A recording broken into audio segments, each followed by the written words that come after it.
Good afternoon students. आज आहे 14 August आणि उद्या 15 ऑगस्ट.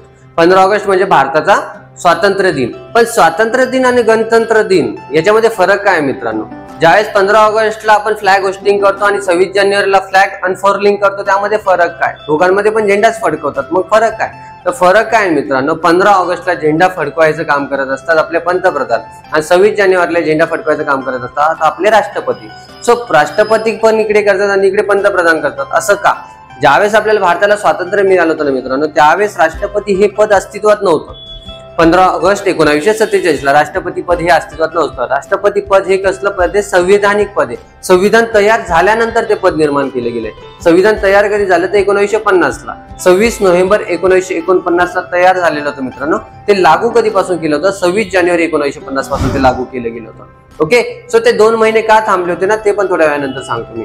26 जानेवारी 1950 ला राष्ट्रपती पद अस्तित्वात होतं, त्यामुळे 26 जानेवारी 1950 पासून राष्ट्रपती फ्लॅग आपला अनफोर्लिंग करत असतात, होस्ट करत असतात. ओके, आणि 15 ऑगस्टला आपल्याकडे ऑलरेडी पद होतं पंतप्रधानांचं, त्यामुळे आपण त्या 15 ऑगस्टला झेंडा फडकवतो. पंतप्रधान झेंडा फडकवतात. कुठे फडकवतात? लाल किल्ल्यावर फडकवतात. आणि राष्ट्रपती झेंडा कुठे फडकवतात? राजपथ. दुसरा फरक काय आहे मित्रांनो, झेंडा फडकवताना काय करतात? ज्यावेळेस 15 ऑगस्टला झेंडा फडकवला जातो, त्यावेळेस तो जो रॉड असतो त्या रॉडला झेंडा हा खालून वरती नेला जातो. ओके, खालून वरती नेऊन तो वरती फडकवला जातो. आणि 26 जानेवारीला काय करतात? झेंडा ऑलरेडी वरती असतो, फक्त त्याची गाठ सोडून तो फडकवला जातो. ओके, मग असं का करतात? तर 15 ऑगस्टला ना मित्रांनो, आपल्याला स्वातंत्र्य मिळालं त्या दिवशी ऑलरेडी त्या रॉडच्या वरती ब्रिटिशांचा झेंडा होता. तो ब्रिटिशांचा झेंडा 15 ऑगस्टला खाली उतरवला गेला आणि आपला झेंडा खालून वरती चढवला गेलेला होता. त्यामुळे 15 ऑगस्टला प्रत्येक वर्षी आपला झेंडा रॉडने खालून वरती पंतप्रधान घेऊन जात असतात. 26 जानेवारीला राष्ट्रपती काय करतात? राष्ट्रपती 26 जानेवारीला ऑलरेडी वरती झेंडा असतो, फक्त त्याची घाट सोडून तो फडकवला जातो.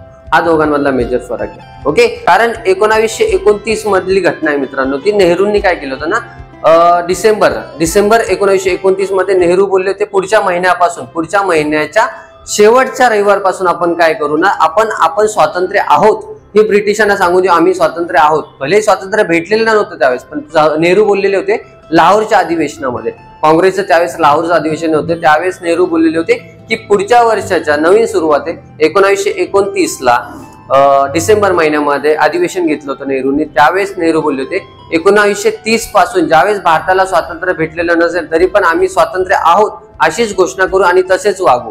सो पुढच्या महिन्याच्या 26 जानेवारी, आता मी तुम्हाला कॅलेंडर दाखवतो मित्रांनो, बघा 1929चं कॅलेंडर आहे. ओके, सॉरी 1930चं कॅलेंडर आहे. सो 1930च्या कॅलेंडर मध्ये सगळ्यात शेवटचा जो रविवार येतोय मित्रांनो, तो 26 जानेवारीला येतोय. सो 26 जानेवारीला शेवटचा रविवार येतोय ना, त्यामुळे मग त्यांनी ठरवलेलं होतं पुढच्या महिन्याच्या, पुढच्या वर्षाची जी नवीन सुरुवात असेल त्यावेळेस शेवटच्या रविवारपासून आम्ही स्वातंत्र्य आहोत ही आम्ही घोषणा करतो आणि आम्ही तसंच वागू. सो त्या दिवशीच आम्ही झेंडा फडकवतो. त्या दिवसापासून 1930 पासून तर 1949 पर्यंत प्रत्येक वर्षी 26 जानेवारीला झेंडा फडकवला जात होता मित्रांनो. मग काय झालं, ज्यावेळेस आपला कॉन्स्टिट्यूशन लिहून तयार झालं, संविधान लिहून तयार झालं 1949 ला, 26 नोव्हेंबर 1949 ला. सो 2च महिने राहिलेले होते फक्त 26 जानेवारीला. त्यामुळे मग त्यांनी काय केलं, 2 महिने थांबून घेतलं, 2 महिने थांबले आणि त्याच्यानंतर त्यांनी लागू केलं 26 जानेवारी 1950 ला. ओके, संविधान दिवस म्हणून आपण 26 नोव्हेंबर सेलिब्रेट करतो का? कारण आपलं तयार झालेलं होतं संविधान लिहून. ओके, 26 नोव्हेंबर 1949 ला, आणि 1950 ला ते लागू केलं होतं. 26 जानेवारी 1950 ला ते लागू केलं होतं. ओके, हा.